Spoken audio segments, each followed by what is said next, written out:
10वां अध्याय शुंभ वध में मस्तक पर अर्धचंद्र धारण करने वाली शिव शक्ति स्वरूपा भगवती कामेश्वरी हृदय में चिंतन करती हूँ तथा वे तपाए हुए शूर्ण के समान सुंदर हैं।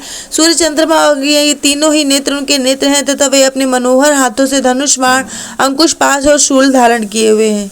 ऋषि कहते हैं कि राजन अपने प्राणों के समान प्यारे भाई निशुंभ को मारा गया देख सारी सेना का संहार होता। जब निशुंभ ने निकुपित होकर देखा, दुष्ट दुर्गे, तू बल के अभिमान में आकर झूठा घमंड मत कर। तू बड़ी माननी बनी हुई है किंतु दूसरी स्त्रियों के बल का सहारा लेकर लड़ती है।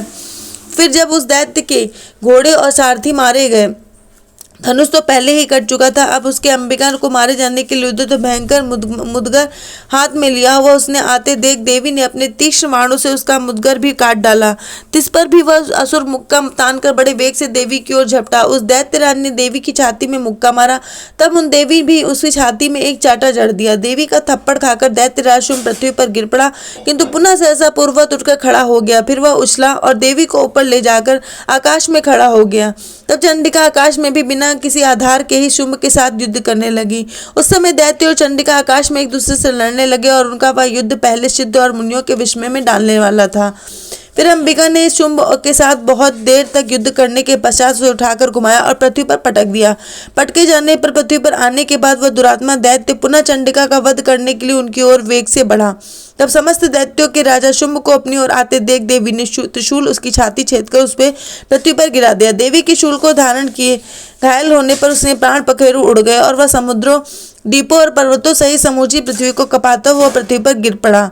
तदनंतर उस दुरात्मा ने मारे जाने पर संपूर्ण जगत प्रसन्न होते हुए पूर्ण स्वस्थ हो गया और आकाश स्वस्थ दिखाई देने लगा। पहले जो उत्पात सूचक मेघ और उल्कापात होते थे वे अब शांत हो गए तथा उस दैत्य के मारे जाने पर नदियां भी ठीक मार्ग से बहने लगी।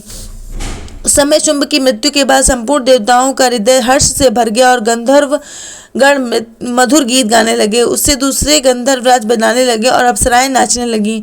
पवित्र वायु बहने लगी। सूर्य की प्रभा उत्तम हो गई। अग्निशाला बुझी हुई आग अपने आप प्रज्वलित हो उठी और संपूर्ण दिशाओं के भयंकर शब्द शांत हो गए।